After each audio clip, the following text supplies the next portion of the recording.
کہ ہم کوئی خوشی کا موقع آ جائے تو ہم شرابیں پیا کرتے ہیں، اگر ہمیں کوئی تھوڑی سی ٹینشن ہو جائے تو ہم شرابیں پیا کرتے ہیں، ہم بھٹیوں کو آباد کیا کرتے ہیں، جبکہ میرے آقا کریم صلی اللہ تعالیٰ علیہ وسلم نے ارشاد فرمایا آج کی رات میں اللہ پاک بڑے بڑے گناہگاروں کی مغفرت کر دیا کرتا ہے، بڑے بڑے خطا کار معاف کر دیے جاتے ہیں، لیکن شرابی کی مغفرت نہیں کی جاتی جب تک کہ وہ توبہ نہ کر لے، جب تک کہ وہ توبہ نہ کرے۔ آج ہمارا مسلم معاشرہ اس شراب میں ایسا گرفتار ہے کہ جس کی وجہ سے نہ جانے کتنے لوگوں نے اپنے زمین جائیداد شراب کی نظر کر رکھے ہیں۔ کوئی لمبے ٹور پر جا رہا ہے تو بہانا شراب پی لی، نام بدل دیا، بیئر ہے بیئر، بیئر ہے بیئر، لیکن حقیقت میں وہ بھی شراب ہی ہے۔ تو جو لوگ شراب پینے والے ہیں یا جن کے گھروں میں بچے پیتے ہیں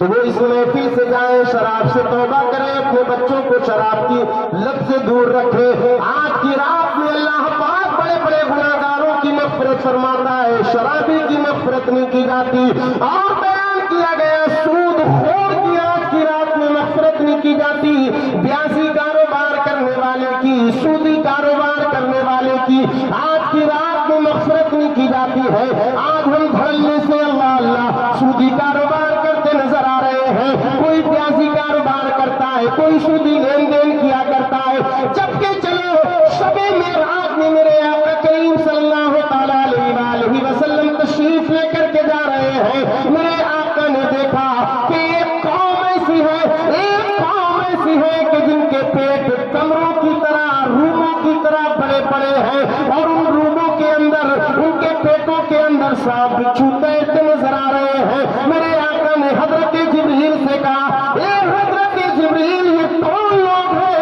تو حضرت جبریل نے کہا تھا یا رسول اللہ یہ آپ کی امت کے وہ لوگ ہیں جو دنیا میں سودی کاروبار کیا کرتے ہیں،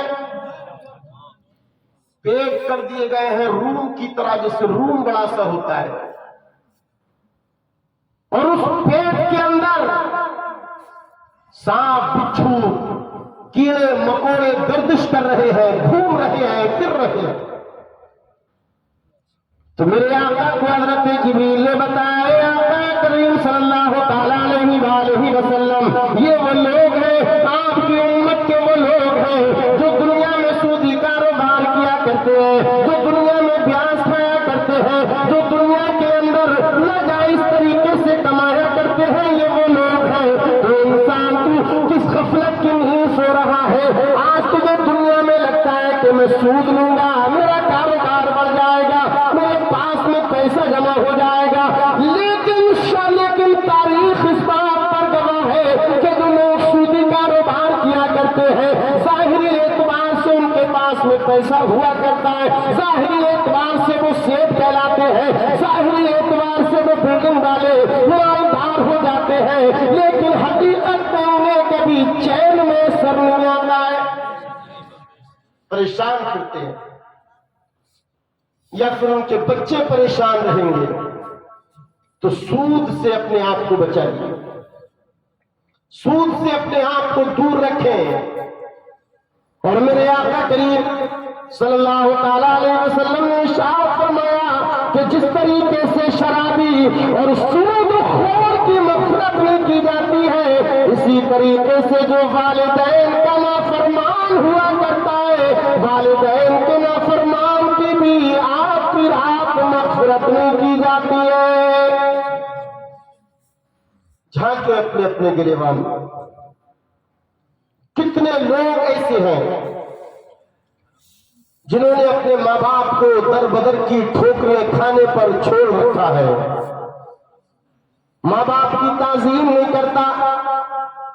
ماں باپ کی عزت نہیں کرتا، ماں باپ کے اوپر اپنا پیسہ خرچ نہیں کیا کرتا ہے، جبکہ میرے آقا کریم صلی اللہ تعالیٰ علیہ وسلم نے ارشاد فرمایا انت ومالک لابیک، کہ تو بھی اپنے باپ کا ہے، تیرا مال بھی تیرے باپ کا ہے۔ تو بھی اپنے باپ کا، اور تیری کمائی، تیری زمین جائیداد سب کچھ تیرے باپ کی ہے۔ لیکن آج ہمارا نوجوان کاشی پور جائے گا، رتر پور جائے گا، پارٹی کرے گا، دوست احباب کو لے کر کے جائے گا، اپنے فرینڈس کو لے کر کے جائے گا۔ وہاں جانے کے بعد میں جب پے کرنے کا نمبر آتا ہے، بل دینے کا نمبر آتا ہے، تو ایک دوست کہتا ہے کہ یہ پیسے میں دوں گا، دوسرا کہتا ہے پیسہ میں دوں گا۔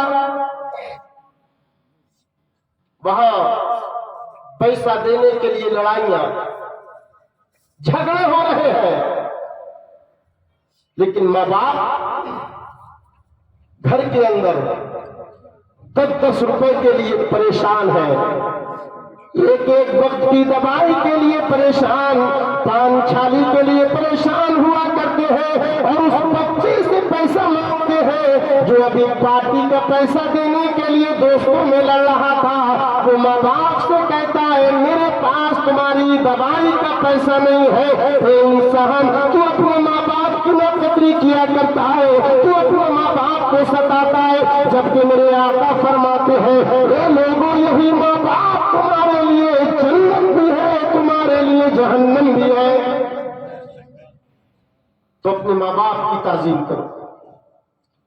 ورنہ اگر ماں باپ ناراض ہے، ماں باپ ناراض ہے، تو آپ کسی پیر کے پاس، کسی ولی کے پاس چلے جاؤ، کتنا سجدے میں سر رکھ کر کے روتے رہو، لیکن تمہاری منزل آسان ہونے والی نہیں ہے۔ آج عجیب معاشرہ ہے ہمارا۔ اس شب برات کے موقع پر آپ ایک دوسرے کے اسٹیٹس دیکھیں، فیس بک دیکھیں، انسٹاگرام پر دیکھیں، ٹویٹر پر دیکھیں، ہر جگہ آپ کو یہی ملے گا، ایک معافی نامہ چل گیا، دکھاوے کا معافی نامہ، فرضی معافی نامہ، مصنوعی معافی نامہ۔ اس معافی نامے میں کہا جاتا ہے اے میرے بھائی، اگر ہماری طرف سے انجانے میں کوئی خطا ہو گئی ہو، آپ کا دل دکھ گیا ہو، کوئی ہم نے آپ کی حق تلفی کر دی ہو، آپ کی غیبت کر دی ہو، تو اس کو معاف کر دینا۔ ہم ایسے لوگوں کو یہ معافی نامہ بھیج رہے ہیں کہ جن کو ہم جانتے نہیں، پہچانتے نہیں، جن سے کبھی ہماری آمنے سامنے ملاقات نہیں ہوئی ہے، وہ ہمارے فیس بک کے دوست ہیں، وہ ہمارے واٹس ایپ گروپ کے دوست ہیں، جن کو ہم جانتے نہیں، کبھی دیکھے نہیں، کبھی معاملات نہیں ہوئے، ہم ان سے معافیاں مانگ رہے ہیں، جبکہ گھر کے اندر ہمارا باپ ہم سے ناراض ہے، ہم باپ کی بارگاہ میں نہیں جاتے، ماں ہماری ہم سے ناراض ہے، ہم ماں کی بارگاہ میں نہیں جاتے، بھائی ہم سے ناراض ہے، ہم بھائی کے پاس نہیں جاتے، بہن ہم سے ناراض ہے، ہم اس سے معافی نہیں مانگتے۔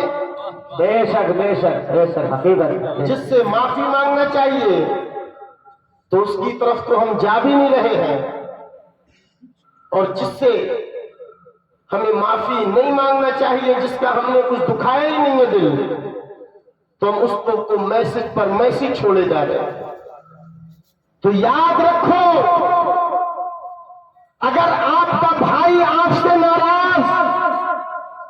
آپ کی ماں آپ سے ناراض ہے، آپ کا باپ آپ سے ناراض ہے، آپ کتنے لوگوں سے معافی مانگتے رہے، اس سے کچھ فرق پڑنے والا نہیں ہے۔ باپ ناراض ہے، ماں ناراض ہے، بھائی ناراض ہے، اور آپ رات بھر اللہ کی عبادت کرو، اللہ سے معافی مانگو،